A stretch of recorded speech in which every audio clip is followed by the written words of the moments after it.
Welcome everyone. Today we have our another new episode and we will discuss on resilience, peace and securities. You know that World Talent Economic Forum, we are collaborating with Tando.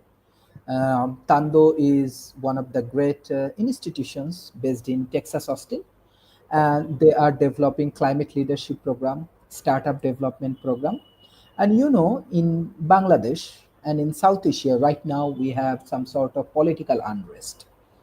Uh, and not only Bangladesh, if you see Bangladesh, Pakistan, what happened just recently in Nepal, youth are coming and they are demonstrating their activities and new political reformation happening. So, Professor Fred, you are one of the exceptional speakers for World Talent Economic Forum who has ability to give policy and strategy for emerging economy for Bangladesh, for Pakistan, for India, or for Nepal. So, what's your thought about resilience, peace, and security? Thank you, Sharif. Pleasure to speak with you on this topic. First, I would like to dispense with the idea that resilience means bouncing back to the status quo, the going back to the way things were before the disturbance or the war or the catastrophe. Because sometimes the way things were is no longer on the table.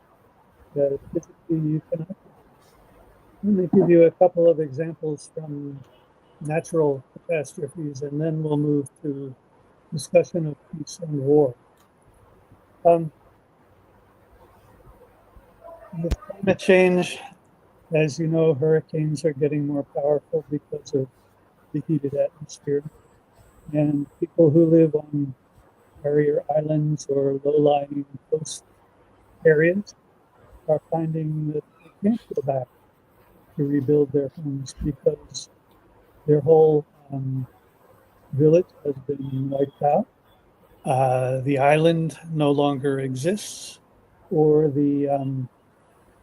if they do manage to rebuild, they will never find insurance for that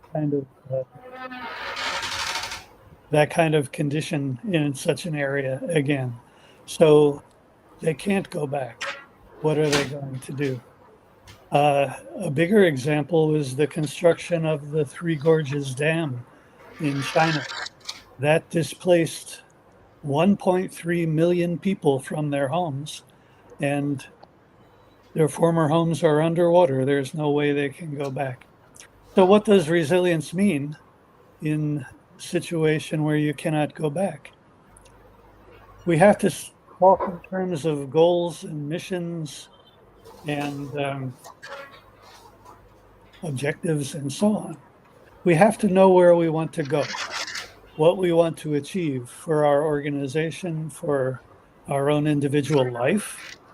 And resilience then means getting back on track toward that goal or toward that mission. Okay. Now, getting back on track toward a person's mission does not necessarily mean taking a trajectory that goes back through the status quo. It just means finding the most expeditious way to get back on track to where you want to go. I think you've already figured out for yourself that figuring out how to move toward your goal is meaningless if you don't have a goal. So every organization, every individual needs to have a goal, something you want in your life, even if it's just being able to survive and eat and find shelter day to day. If that's your only goal, okay. But it does not mean going back to a condition that obtained before the catastrophe. Okay, so we have to have a goal and have to move forward. Now that we've redefined resilience, let's move on to questions of war and peace. Wars have also displaced a great many people and raised the question of their return to their former homes after hostilities have ended. So many instances of this throughout history. Palestinians ejected from homes, not all, but of course some, very famously ejected from homes at the time of the founding of the State of Israel. We have all the indigenous American tribes who were displaced by European immigration to North America. My wife's mother narrowly escaped North Korea just as the war was starting and was never able to return to her home. We have the Nazi theft of Jewish properties in Germany, Austria, and like that. And very few people have returned. Of course, many were murdered, but others subject to that plus the theft of their homes. So these wars all happened. For the most part, they ended. And what happens to the people who are unable to return to their pre-war homes? Okay. Now, the question of returning is complicated. Perhaps a displaced person who's really, really angry represents a security risk to their former home country. That is a justifiable reason for the new rulers of the home country to deny them re-entrance. Okay. Another problem is finding the truth about who owned a home prior to the war. In Germany, as you know, was split between East and West after World War II. And the communist government of East Germany lost records, purposely distorted records to make sure that there was no possible claims on properties by their former pre-war owner. So sometimes, as we see now in Israel, it's possible to know who was there first. Historical arguments about who's the rightful owner of a certain area, or a certain building. Depending how far back you go in history, you're going to get different answers. If you go far back, sufficiently far back in history, there will be no record. The ethnicity of the peoples of the region will be named by different names, and you'll never figure out who has a valid historical record. My own ancestors were ejected from their villages in Ukraine and Hungary. It's not that their descendants, like me, have any desire to return to live in Ukraine and Hungary and Poland. As a matter of fact, if we did express a wish to return, we can't even remember the name of the village. So the process of return is very complicated for these reasons and continues in the case of every one of these armed conflicts to generate resentment and follow-up violence in some cases on the part of the displaced person. So as we are discussing resilience and peace in today's episode, I want to call our attention to a few tactics that people can use, that governments can use to reconcile the problem of this. Okay. In South Africa, they had reconciliation and truth councils, and I admire the new government in South Africa because these councils were not instruments of retaliation. They were, for the most part, very sincere efforts at reconciliation and getting at and uncovering historical truth. There can be direct government financial assistance. If, let me give you an example. If the former area where a displaced person resided prior to the war has been subject to further real estate development, remodeling of the homes, higher local real estate taxes. How can a returning displaced person possibly afford to return? How could the current resident of the house or of the area possibly be reimbursed for all the expense they've gone to redesign the house, redesign the neighborhood? This is a tough question, and it could only be answered by direct government financial assistance. There are several countries, for example, in Europe, who are now, some 80 years after the close of World War II, offering passports and citizenship to people who were displaced, who can, well, the descendants of people who were displaced, if those displaced persons can demonstrate their ancestry and that their forebears did indeed reside in those countries. The further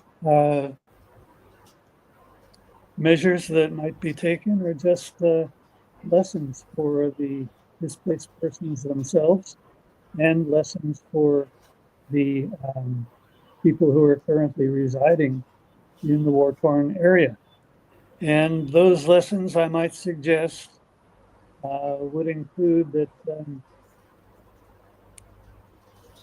when a displaced person does return and is allowed to return to the original country of residence, the formerly displaced person should not project or displace their frustrations on the current residents of the country. Okay. Anger and violence against the people who are, let's face it, the descendants of the people who were the villains in these cases is completely useless. I mentioned my ancestors' ejection from Hungary and Ukraine. The Tsar of Russia who caused these ejections, he's long dead. There's nobody for me to be angry at. So people who re-immigrate need to have a constructive attitude of love. Okay, now what about the residents of the country that the people were displaced from? These people should welcome the re-immigrants to the best of their ability. Okay. And they are justified in denying re-entry to displaced persons who are exhibiting extreme anger, and both sides should understand that. And of course, the ultimate solution to all this is to stop war. Thank you, Sharif. Those are my thoughts. Thank you. Professor, my next question for you, as this global peace and security is major concern right now, even in Bangladesh, because Bangladesh transforming different institutions after the new government come. So in that situations, how can communities be long-term resilient to withstand social, economic, and environmental? Definitely, we are working for climate leadership program, shocks without relying on solely on external aid. What's your thought? The strength and rule of law is definitely a part of this. It's, I have a colleague who says that there's no such thing as a natural disaster. It's just that Mother Earth does her thing and does it more violently in some areas than in other areas. And it's only foolish humans who live in those highly dangerous areas. I don't really agree with my colleague on this point because, you know, there are people whose circumstances prevent them from living anywhere else. We have poor people in the United States who can only afford to live in caravans in tornado-prone areas. They call them Tornado Alley. Why do the people in their mobile homes live in Tornado Alley? On the face of it, it sounds stupid, but the real estate prices in Tornado Alley are so low that this is the only place these people can afford to live. If your traditional livelihood is fishing, of course you're going to live on a coastal area.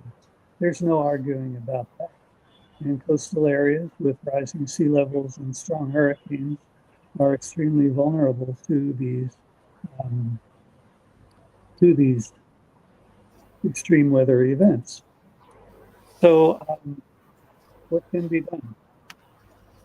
Here in the United States, we have scandals in Florida because people in apartment buildings are losing their homes because it turns out that the builders who did the construction of the apartment buildings were crooked people, criminals. They used substandard materials. They cut corners. They didn't get building inspection permits as they should have. And trusting individuals come into these apartment buildings and live there. And then the building starts to crumble and fall around them. So I'm talking about the rule of law and activity to prevent or to punish builders who engage in these crooked practices. And this is a principle that can apply all over the world. Earthquake-proof structure. We know how to make them. To some extent, flood-proof structures, we know how to make them. And city ordinances should ensure that in earthquake-prone areas and flood-prone areas, that these are the only kinds of housing that may be allowed to be built.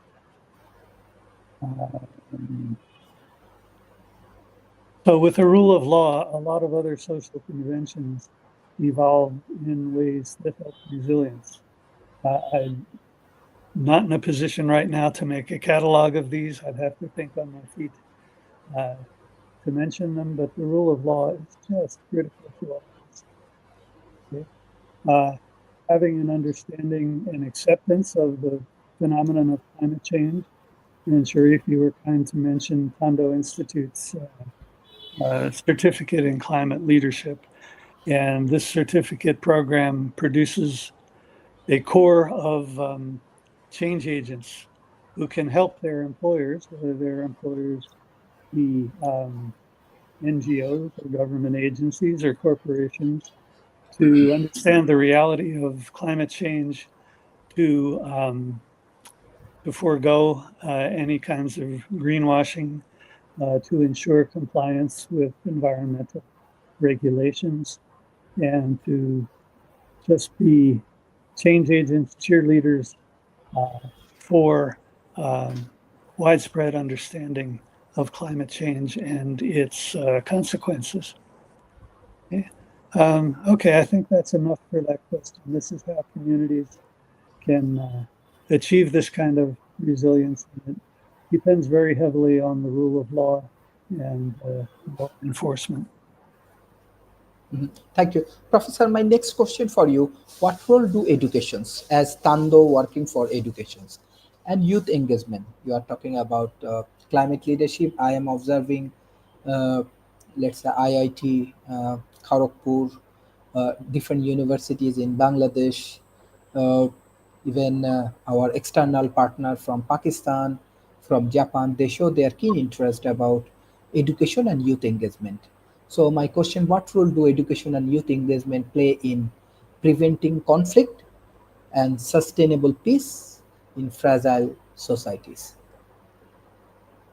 Well, in Nepal this week, we saw that educated youth, and they were educated enough to know that the former government's behavior was not the norm and should not be considered the norm.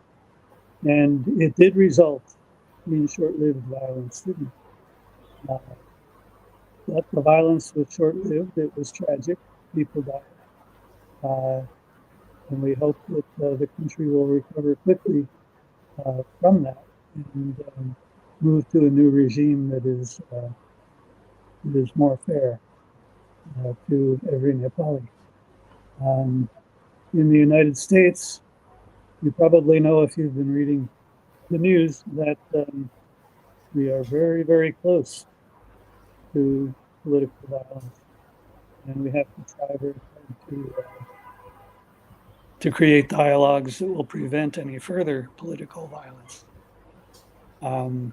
It's a very much a danger point for the United States. And there are people in the US who are advocating political violence, and a great many more who are trying to avoid it. And I hope for their success, our success in that. As you know, Sharif, Tondo Institute is engaging in a project in Austin, Texas that we call the Gaiopolis Project. And as we talk to younger people, especially Generation Z, we find, as you have found, that they are very hungry to learn about leadership, civic engagement, and how they can help shape the city in the future. And they don't know how to do this. So what we want to do in the short term is to create dialogues that are balanced, where we have a senior person and one or more of the younger generation to explore questions of civic leadership and to understand what they can do, because you don't know what they can do or what the powers that be might try to prevent them from doing, and so on. So this kind of intergenerational dialogue is critical. And if the older people in these dialogues happen to be currently in power and abusing their power or even corrupt, well, when they talk to younger people, they're going to pretend that they're not corrupt, and they're going to tell what they really think about ethical leadership. So that's okay, right? We want the younger people to have a realistic idea of what's going on. Of course, you know that we have a number of countries throughout the world where the people in power are authoritarian or totalitarian. And for the most part, these regimes oppose education because uneducated people tend to believe what the country's leaders tell them. And the country, but authoritarian leaders don't want educated people questioning their decisions. And as we saw in Nepal, the answer is education for everybody until they are capable of questioning leadership. In the United States, we're seeing instances where large media corporations are doing some apparently very shady things to ingratiate themselves with the Trump administration in order to get approval for corporate mergers. And this means silencing some of the late night political commentators and comedians who are criticizing the administration. Well, many people continue to wholeheartedly support these commentators, and they are finding alternate outside the main networks for continuing to express their views. And This is a very promising development. It is very difficult to silence educated people. And we hope that, again, that these regimes around the world will not resort to violence to silence educated youth. But education, it is the critical ingredient in all of this, not indoctrination, but true education. And so we should encourage kindergarten through 12 education, higher education, postgraduate education, and scientific research in educational institutions to whatever extent possible, because these are the keys to a peaceful future. And Thank you. We are living the digital era. So, in the age of digital threats and disinformations, how should nation redefine security beyond traditional military defense? Even in Bangladesh, even in Nepal, everywhere we are observing social media right now is very strong and it has a huge strength and influence over youth community. What's your thought?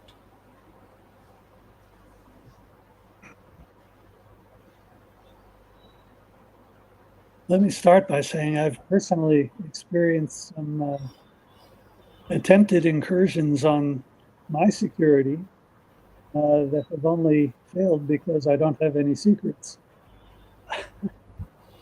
I've been given computers as gifts that have, of course, spyware pre-installed. I've had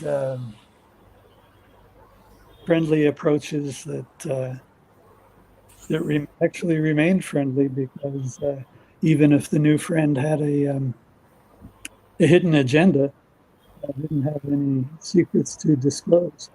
So, one thing is just to live an ethical life.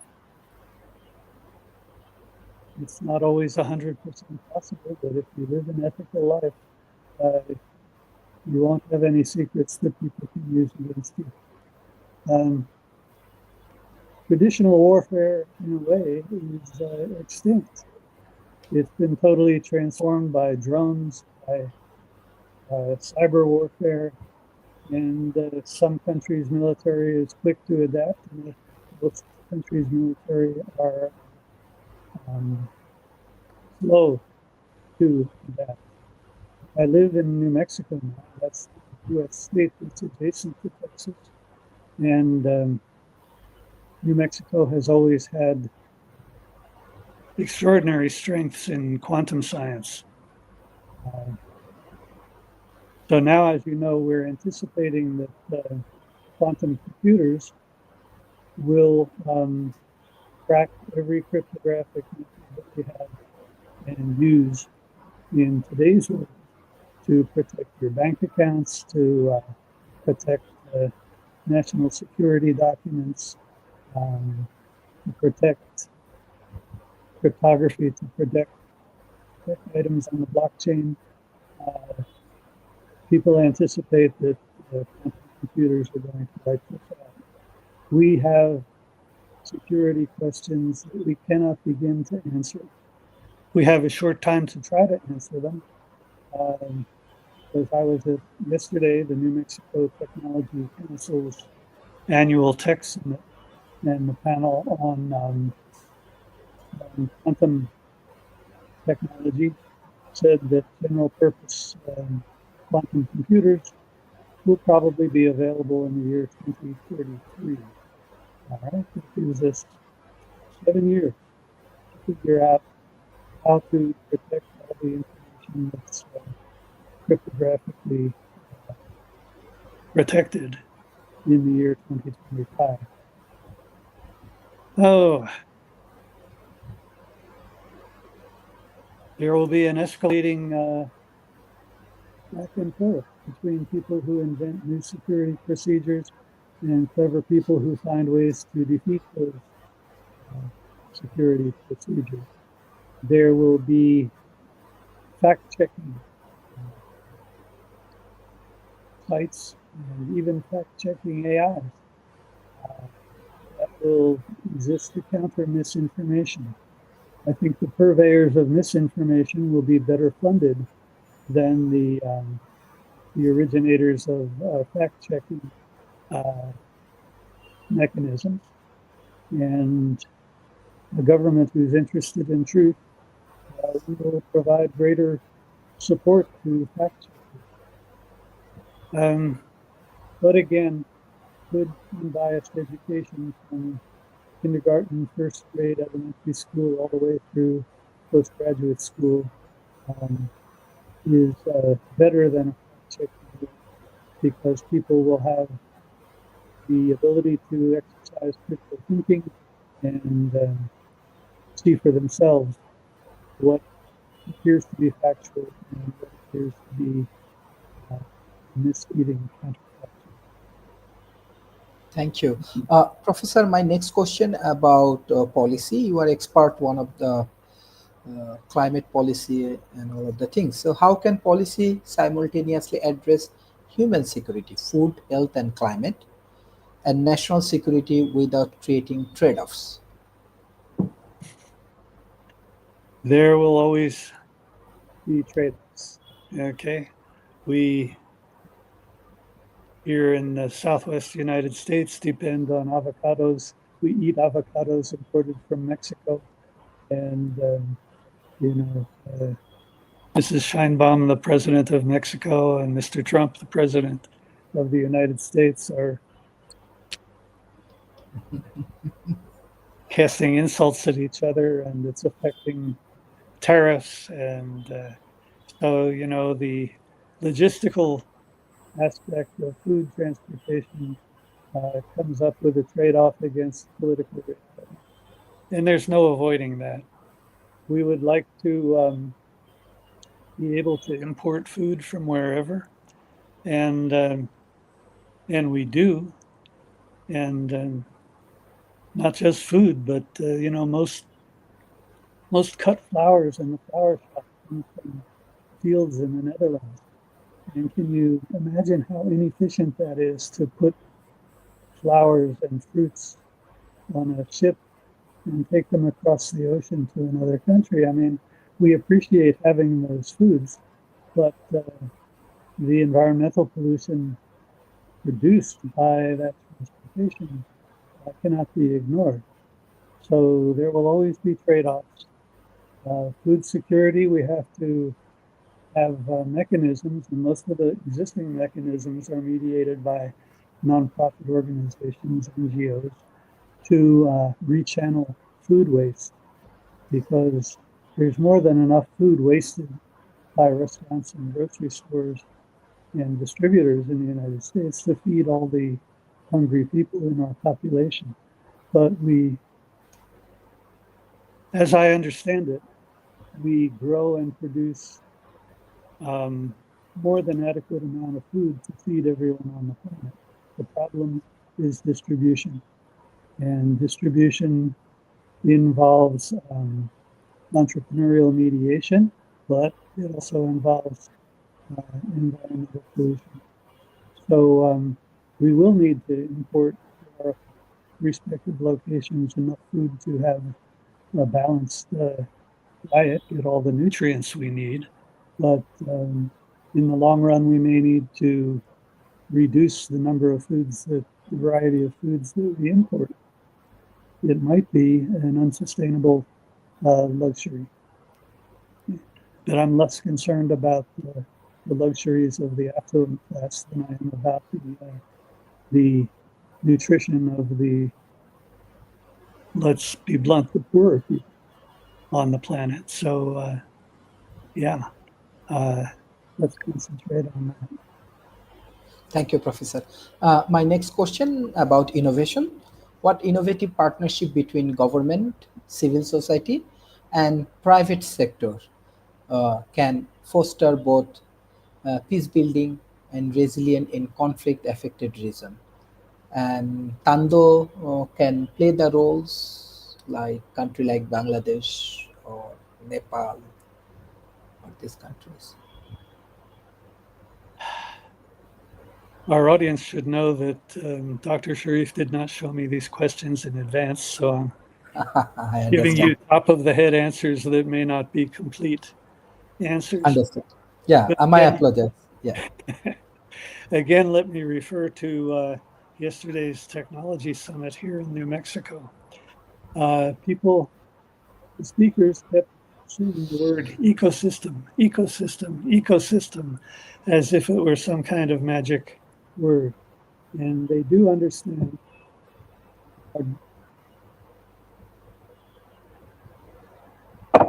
They do understand that to make prosperity work in the region, you have the kind of cooperation that among the sectors, the kind of cooperation that's suggested in Dr. Sharif's question. But what the mechanisms of cooperation in the sectors are, they fall short of specifying. Now, a long time ago, I published an article where I criticized the word ecosystem because people are using it, saying entrepreneurial ecosystem, innovation ecosystem, and yet innovation systems, entrepreneurial systems, industrial systems, these are not natural systems in the way we talk about biological, geological ecosystems. Again, as I have said in a previous episode of this program, natural ecosystems co-evolve and organisms in a natural ecosystem co-evolve in a Darwinian way without a supernatural guiding hand. They evolve the way they evolve. They don't have an end purpose. To the people who believe that human beings are the crowning achievement of evolution, let me just tell you, we are not. All right, now let's turn to business systems and innovation systems. These have a purpose, okay? They're designed by people to create jobs, create wealth, achieve economic development. So innovation systems are purposeful. They have a purpose. All right. So scientifically, we should not use the word ecosystem. It's got a nice sound to it from a marketing perspective, so we're not going to get rid of it. People are going to say ecosystem. But the people speaking at yesterday's event,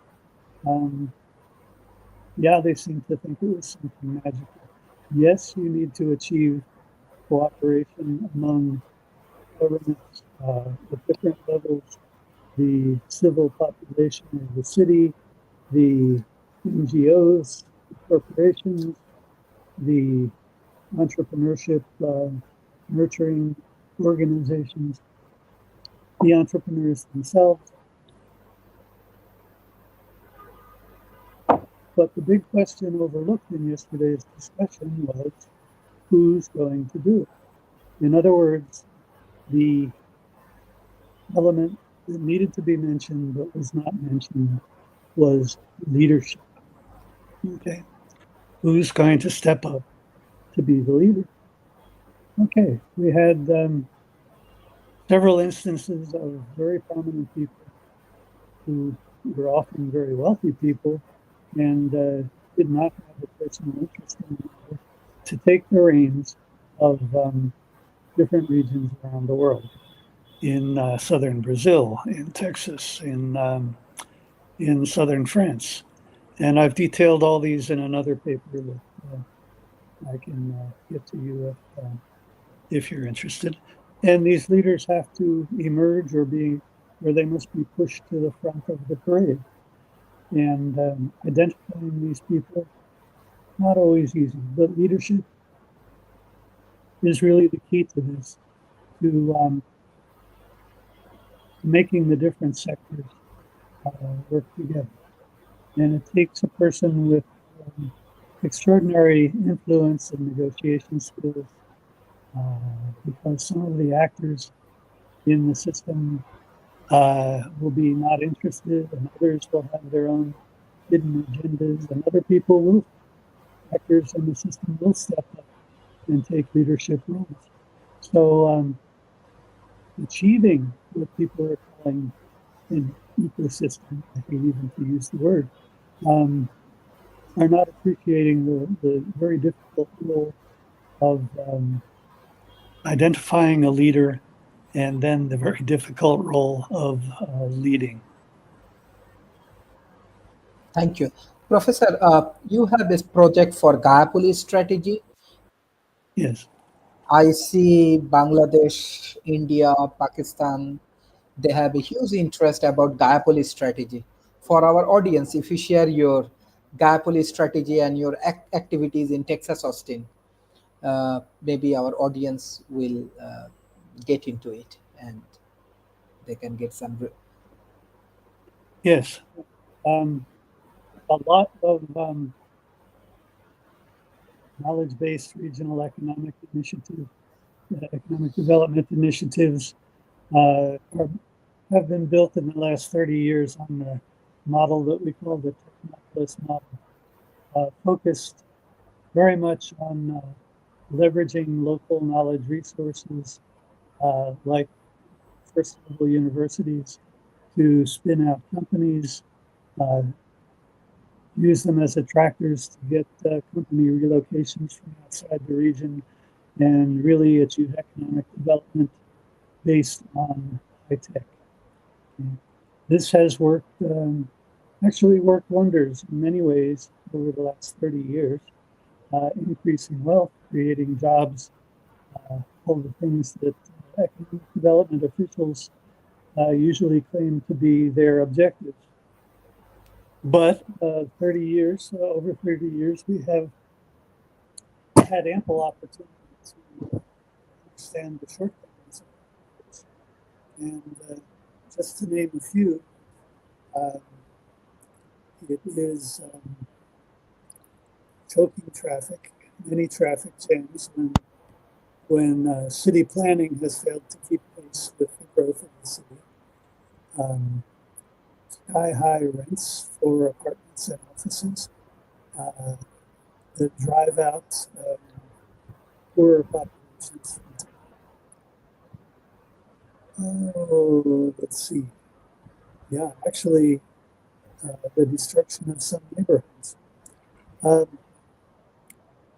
lot of these regions were attractive to tech industry because of their quality of life, not just because of the great universities, but because quality of life includes multiculturalism.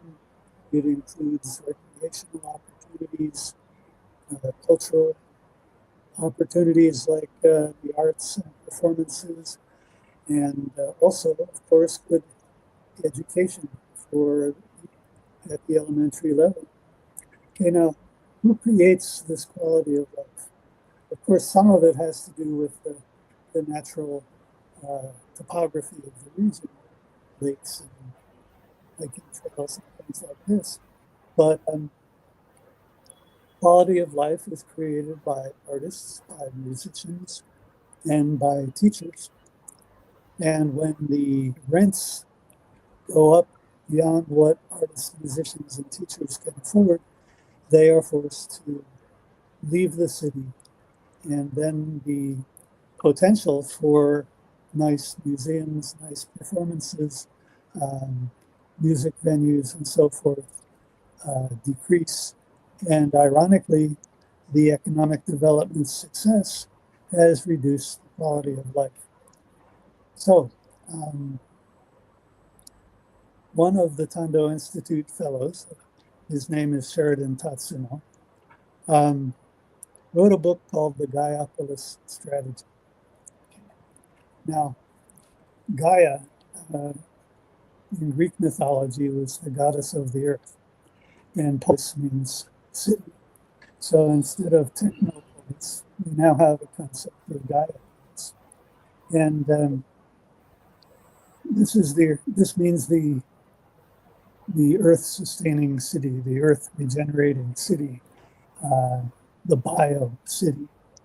All right, and it means that economic development must simultaneously serve technological innovation, social innovation, human well-being, inclusiveness of all the varied social levels and ethnicities in the city, and also have a total orientation to regenerating the environment. Okay? And where the Technopolis concept ended at city limits, the Gaia-polis concept also includes the surrounding agricultural region that surrounds the city, to encourage local produce and start to remedy the transportation pollution problem that I mentioned earlier today, and regenerate the soil and help the environmental health of the whole city. So the Gaia-polis emphasizes three things: innovation, human well-being and satisfaction, and the earth. And this is the concept for which we're now getting very significant acceptance in Austin, Texas, as Austin reaches for its next vision for the next decade.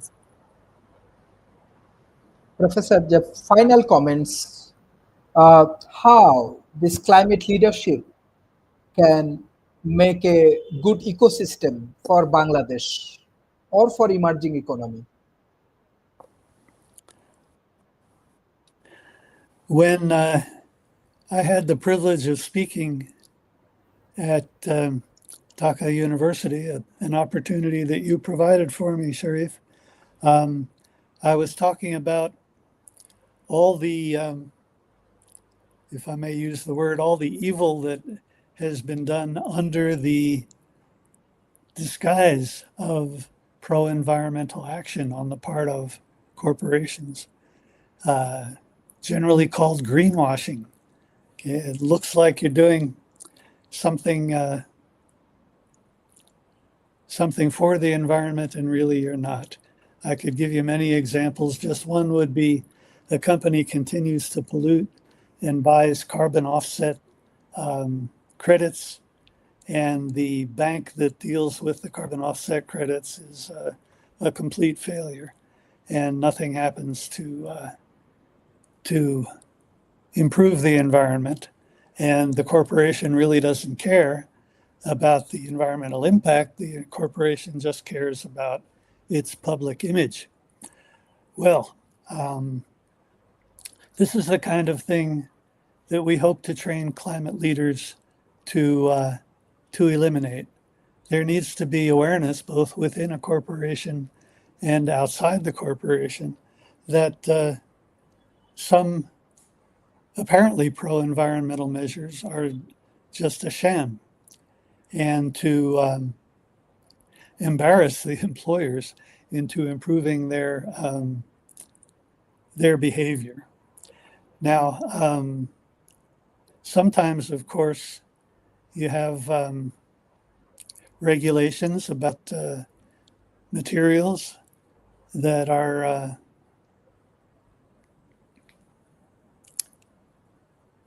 environmentally harmful, and they are banned from construction or from manufacturing, and the companies continue to use them anyway. I'll give you one example here. My father was instrumental in getting the refrigeration and air conditioning industries to ban the use of chlorofluorocarbons as coolants, because when these compounds leaked from air conditioners and refrigerators, they would eat the Earth's ozone layer, which exposes people to more incoming ultraviolet radiation from the sun. All right, so in the United States, at least, these chlorofluorocarbons, one commercial name for them was Freon, is banned. And we now have more environmentally friendly coolants used in these appliances. Okay, now what happens? A lot of people still have older appliances, including car air conditioners, that cannot use the new coolants. And there is now a black market for Freon. Okay, now, is the government cracking down on a black market for Freon? There's a trade-off here, right? Because poor people need their cars to get to work, and poor people may drive very old cars. And if the government cracks down on the Freon black market, the black market that provides the banned coolant to the poorer people's cars, then it makes poverty worse because people can't drive to their jobs. All right, that's a very tough dilemma, but as old cars begin to drop out of use and finally give up mechanically, it will be easier for the government to crack down on black market Freon that comes in from other countries. Okay, now this is not exactly of the level of social impact of importing cocaine or anything, but it's still a big problem, and it's a problem for the environment. So these are the kinds of things that people generally don't know about, and need to be brought to the public's attention. And we will try to teach the participants in our climate leadership certificate program the persuasion and negotiation skills to make this happen without getting themselves fired. Thank you, Professor. Professor, what's your closing remarks for today's session? Well, we hope for peace. Okay, I know I sound like a Miss Universe contestant who always says, what I really want is world peace. But yes, that's what I really want. I don't hope for a world totally without conflict, without armed conflict. Yes, I hope for a world without armed conflict. But conflicts help us to grow as people. We learn to overcome conflict and to deflect conflict and reconcile ourselves with apparent conflict. And this is one of the main purposes of being alive, so that we grow our own capabilities, and conflict is always a part of that.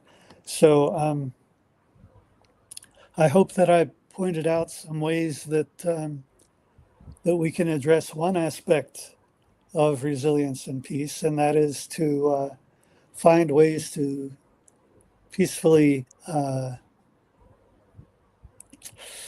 do justice to people who are displaced by armed conflict.